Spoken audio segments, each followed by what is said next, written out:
Est-ce qu'on peut être empoisonné, décédé par anévrisme? Est-ce qu'on peut décéder suite de vomissements, de diarrhée, etc.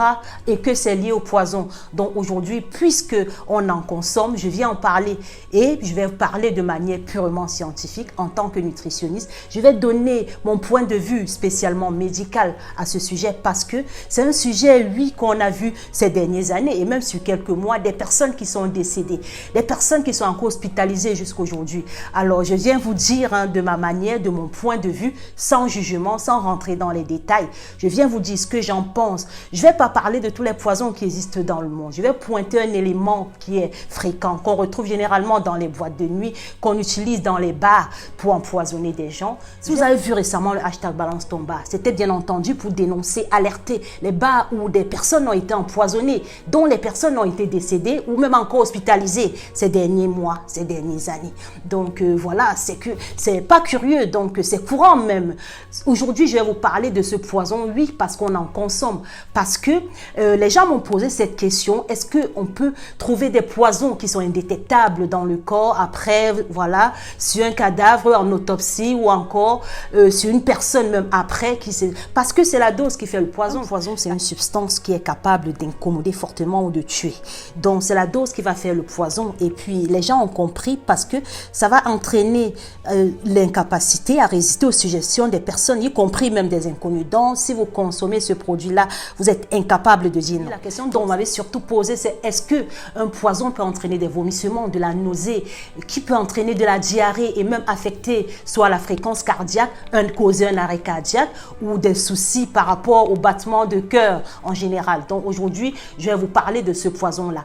Parce que l'usage a été détourné à la base, c'était pour utiliser dans le milieu hospitalier comme anesthésiant. Et même du coup, on a détecté qu'il y a d'autres dérivés qu'on peut trouver dans les produits industriels. C'est un produit qui a été détourné à la base. Donc on l'utilisait dans les bars, on disait drogue de la soumission parce que quand on pouvait utiliser sur une personne à son insu, ça pouvait être mis même dans l'eau et puis même dans le produit, ce que la personne a commandé à son insu pour que la personne reste soumise. Donc la personne pouvait perdre la faculté de dire non et puis se trouver en train de faire n'importe quoi, vous savez très bien, pour les hommes que tant des femmes.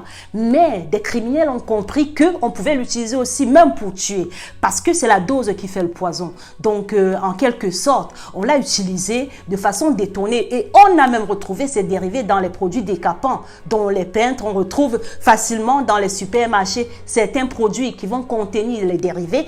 Donc, ça va arriver dans le corps et se traduire par ce poison-là. Donc, on l'a détecté et puis du coup, c'est partout, c'est devenu vulgaire et les gens l'utilisent. Ça n'a pas de goût, ni d'odeur, ni de parfum. Et puis, donc, c'est facile, c'est indétectable en fait. Peu importe où on va glisser ce produit-là, la personne ne saura pas parce que ça ne va pas affecter le goût. Ça peut être dans la nourriture, ça peut être dans de l'alcool, ça peut être dans l'eau, peu importe. Donc, faites très, très attention. Partagez cette vidéo parce que ça peut sauver des vies. Et puis, du coup, on va l'incorporer et puis au bout de 10-15 minutes, on va commencer à ressentir les premiers effets. Donc, la personne va seulement commencer à avoir la facilité de communication, donc parler, rire, l'euphorie, l'extasie. Et puis ensuite, la personne va avoir de la somnolence et puis va dormir. Donc, va dormir. Ça peut être plus ou moins, du coup, comme je vous disais que c'est la dose qui fait le poison, ça va être plus ou moins par rapport à l'ingestion, la quantité ingérée par la personne. Donc, les manifestations peuvent donc commencer. Donc, si la dose a été forte, si la personne est en surdosage, ça peut donner certains comportements. Et puis, si la personne a pris une petite dose, ça peut être juste le sommeil. La personne a consommé peut-être dans de l'eau ou sans autre stupéfiant. Il y aura peut-être juste une relaxation physique et ça dépendra aussi de la maladie que ça va retrouver dans le corps de la personne. Parce que ça peut se limiter juste au sommeil, à une relaxation. La personne peut même rester consciente, avoir un peu de nausée, vomir un petit peu et puis ça va être passager, un peu de contraction musculaire et puis des crampes et après voilà quelques heures, ça peut rester quelques heures dans le sang et la personne se relève et tout va bien, mais seulement que la personne peut ressentir un état d'amnésie. Donc un trou noir ne doit pas comprendre ce qui lui arrive. Généralement, c'est quand on prend une faible dose, parfois on appelle aussi drogue du violeur parce que c'est le moment où ça va se passer. Donc la personne peut même donner son consentement et du coup avec la police et tout, la personne peut être dépourvue. Oui, la personne a dit oui, donc je ne l'ai pas violé, je ne suis pour rien. Mais en cas où il y a eu surdosage, c'est là où du coup ça va affecter le rythme cardiaque, ça va causer des tremblements, des crampes, de la diarrhée. Et puis, ça peut même entraîner un arrêt cardiaque. Donc, ça dépendra, comme je vous disais, de la dose. Faites très, très attention parce que certains criminels ont détecté que en prenant ce poison-là, on pouvait du coup tuer des gens juste avec telle dose. Et surtout avec l'âge, avec l'état de santé, ça ne facilite pas les choses. Donc, faites très, très attention quand vous êtes dans les bars ou en public, dans les restaurants populaires. Prenez des mesures de précaution. Ici, déjà, en Île-de-France, en France, il existe dans les bars des couvercles pour vos boissons. Il y a des mesures de prévention. Donc, faites très attention où vous êtes et surtout évitez la GHB incolore, inodore et disparaît dans l'organisme au bout de quelques heures. Donc, indétectable par la police ou peu importe, l'autopsie qu'on fait, c'est indétectable. Donc, généralement, hein, comme je vous le disais, c'est utilisé, c'est détourné. Et les criminels ont compris que avec ça, on ne peut rien faire. Dans le suivi, on peut, après les recherches, on ne trouvera rien. Donc, faites très, très attention. Un des problèmes majeurs des forces de l'ordre pour opérer afin de lutter contre sa prolifération, vous voyez, contre cette crise, contre l'overdose criminelle, c'est surtout de détecter, de repérer.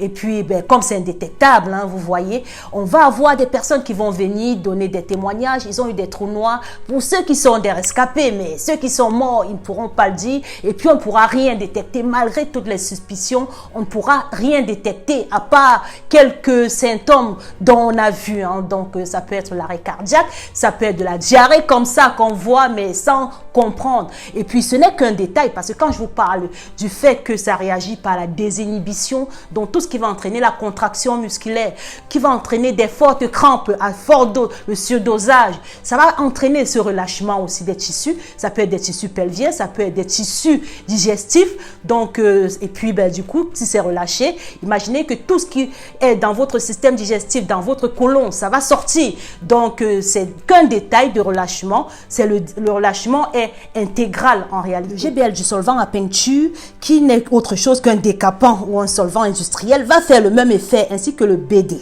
Donc, si vous avez déjà entendu parler du butanédiol, donc ingéré dans l'organisme, ça va se transformer en ce GHB. Donc, ça va agir pareil. Ça commence par des vertiges, des hallucinations, perte de mémoire, perte de conscience. Et puis, si c'est à forte dose, si le but était de vous tuer, vous allez perdre votre mémoire. Vous allez ressentir des tremblements, des confusions. Donc, de temps en temps, votre mémoire va s'éteindre au point où, si c'était à forte dose, si le but était de vous tuer, vous allez vous éteindre et ne plus jamais vous relever. S'en prémunir. Oui, beaucoup m'ont dit comment on peut faire. Est-ce qu'il y a des antidotes? Aujourd'hui, déjà, il faut être bien accompagné ou pas. Donc, mieux vaut être seul que d'être mal accompagné. Hein. Et aussi, il existe en pharmacie des produits révélateurs. Donc, vous allez trouver des pailles pour les boissons, des couvercles en silicone. Vous allez retrouver des jetons. Donc, vous allez retrouver aussi des vernis à ongles qui, au contact de l'aliment qui en contient, changera de couleur. Parce que quand c'est encore dans l'alimentation, oui, ça reste encore à l'état. C'est quand ça arrive dans votre corps que, au bout de quelques heures, ça disparaît. Donc, on ne peut pas révéler quand ça a déjà fait l'effet, mais on peut révéler quand c'est encore dans ce que vous allez consommer. Donc, faites très, très attention et surtout, prenez soin de vous. Merci.